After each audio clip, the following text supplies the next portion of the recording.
Trunks is the biggest Gary Stew in the history of Dragon Ball. And for those who don't know what that means, a Gary Stew is a male version of a Mary Sue, a character that can just do anything. He's like freaking Chuck Norris and Bruce Lee all wrapped into one, and Superman. This guy can learn techniques by looking at him at a freaking cell phone. And most recently in Dragon Ball Super, Trunks learned how to do the Genki-Dama, the Spirit Bomb, and actually take the energy from it, put it into his sword, and cut Zamasu in half. But how did he learn to do this damn move after never even seeing it done in front of him once? Well, the answer is that we don't know, but the best thing we can do is theorize. So on this video, let's talk about how Trunks learned how to do the Genki-Dama.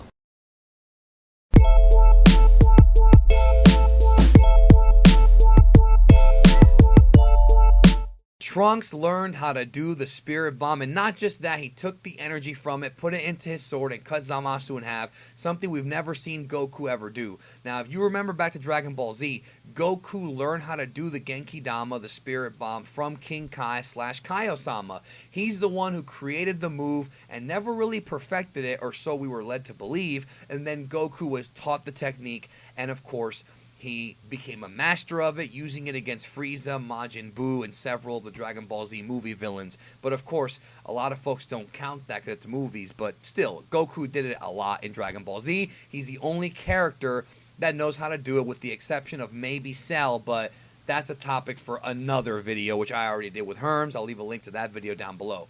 But we're talking about Trunks today, and we're gonna, since we don't have an actual reason, an actual explanation as to how Trunks learned how to do this move, how Trunks learned how to gather the energy from the planet, from like the 200 people that were left on it, I guess. All we can do is do what everybody else does, and that's theorize, give theories. And joining me is everyone's favorite Dragon Ball theorist. Please welcome back to the channel, Qaaman.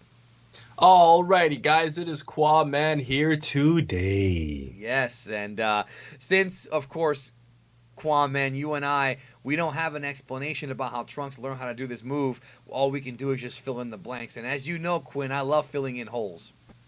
Yeah, absolutely, bro. That's right. Let's get to the work. All right, so I'm going to basically give you the ones. I only thought of 3, and I'm going to pick your brain about which ones you think are logical, okay?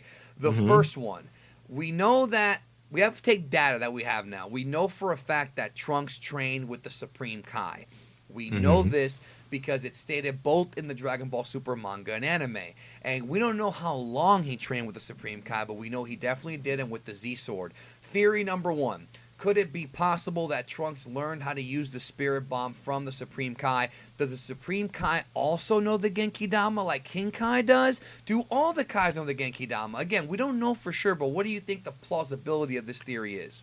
And remember, we're talking about future Supreme Kai, not present Supreme Kai. Future Supreme Kai never saw the Genki-Dama. Well, I would say it's faintly possible because of the fact that obviously if you look at the Kai structure, you would obviously have King Kai or Kaio-sama, and you would think, you know, at least to some degree that the, I guess you could say the higher Kais, the Supreme Kais, would have some knowledge of their techniques. So I actually think this is a pretty plausible theory. If there was a way he could learn it from any person, it could potentially be the Supreme Kai. So I could see some meat to this. All right, the next possible theory is he learned it from King Kai, from Kaio-sama. Now, we never saw Trunks training with King Kai, but we do know there is a future version of Kaio-sama.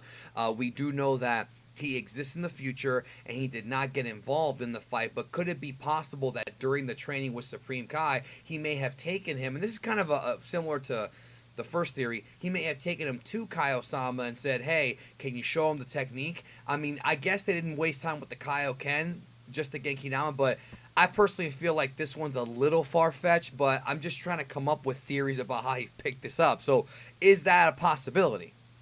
With King Kai, I actually see a significantly lower chance, Danny. And the reason why is because if you compare, you know, obviously King Kai to the Supreme Kai, the thing is that King Kai himself never communicated with any of the Z fighters on Earth during the entire Android Throat, or at least it's significantly implied, you know, that he never spoke to Gohan or future Trunks.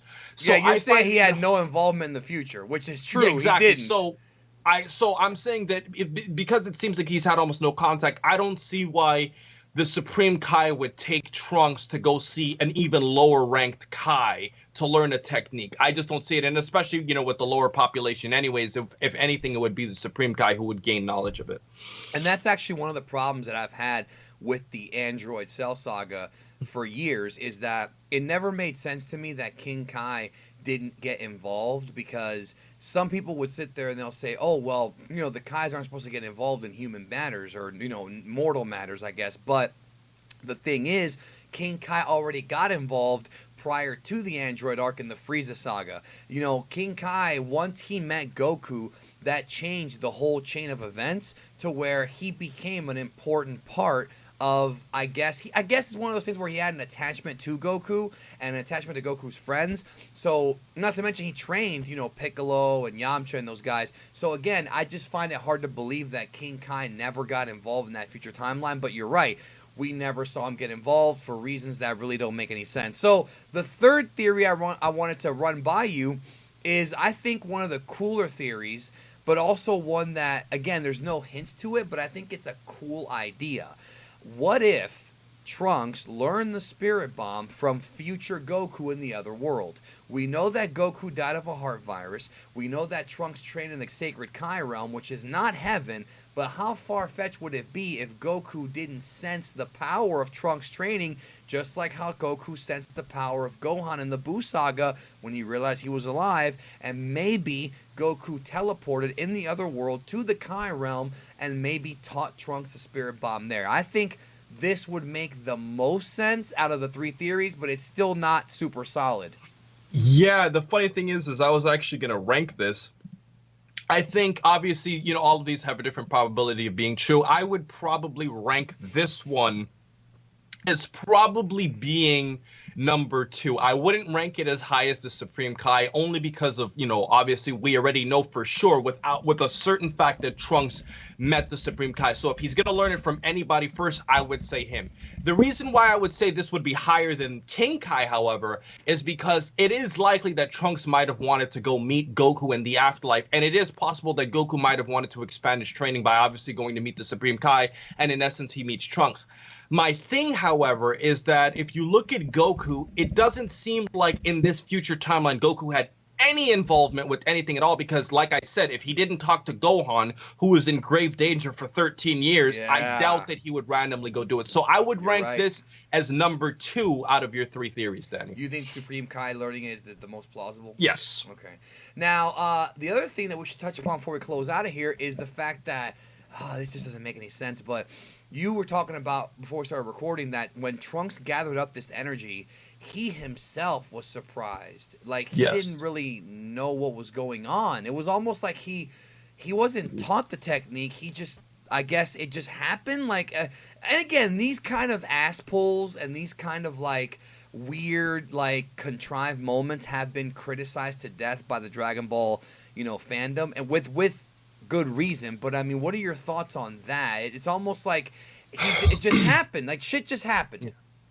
Yeah, so long story short, pretty much I was, kind of theorizing some of this stuff too, Danny, and I kind of felt to myself that when you go back and you look at that scene, the way Trunks, along with the population, reacted towards it, because we've seen, before that the way the Spirit Bomb works is it's kind of volunteer. Like, you kind of volunteer your energy. Goku and Vegeta have a lot of control over their own energy, so they can kind of pick and choose if they want to give Trunks more assistance. But the way it works is that this kind of reminded me of when Goku was fighting against Ozaru Vegeta back early in the Saiyan Saga. The way Goku gathered the Spirit Bomb, it's kind of like he just kind of took it from volunteers, or took it from nature. And that's kind of how Trunks' was. But when I went back and I saw the scene, Danny, I'm like, the way Trunks reacted, he's like, what is going on? This is the power of everyone. Like, as if he had no clue what was going on. And because of that, it made me think that Trunks wasn't somehow doing this. I feel like there's a third-party source that somehow assisted Trunks. Is it a god? Is it Zeno? I'm not trying to get into the specifics. Do you think Goku himself may have done it without realizing it? I originally thought that too when I was writing my script down, and I'm like, the way Goku reacted, how shocked he was, it didn't seem like Goku was aware of what was going on himself. So I personally felt that there is an alternate third-party source that got involved to help Trunks. Yeah, it's very, I hate to say it, but it is very contrived. It's very, like, out of nowhere, and I feel like with a little bit better writing, they could have just explained it. They could have just even had a little mini flashback or even had a moment where Goku trained Trunks. I mean, the only thing that makes any sense, that really makes sense, Quinn, is that Goku taught it to Trunks at some point off screen, like when they were in the present. That's the only thing that makes sense. But then, of course, that begs the question, why hasn't Goku taught the instant transmission? He's got so many moves that he never shared with his own fucking son, much less somebody else's son. You know, Goku's a prick. But no, it's just weird to me. So basically, guys, I'm going to bring this out to the comment section. I really want to get this discussion going. We have discussed this. It's very hard for us to figure out how Trunks was able to do this, guys. And if you have any ideas, please drop them in the comments. And I want you guys to really think about this. I don't want just random contrived shit, because the Dragon Ball Super is contrived. We want some good, actual, legitimate theories, and maybe take an idea that Quinn and I had on this video and expand upon it. It's just one of those things where it literally makes no sense, especially since that technique is so revered in Dragon Ball. Only Goku and Kai know the move, you know what I mean? So for somebody to just do it, it's without ever even seeing it, is just kind of hard to swallow, to be honest.